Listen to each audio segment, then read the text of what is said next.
κάνουμε ένα 0%. Λοιπόν, Αντρέα, τράβα το κοντέρ.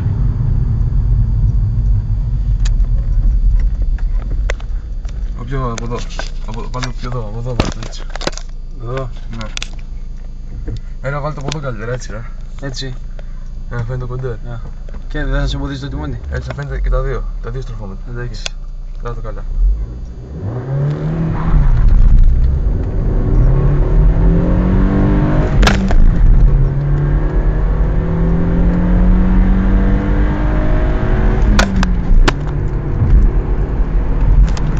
Μουλιέται ρε μαλάκα, γάμισε. Εντάξει,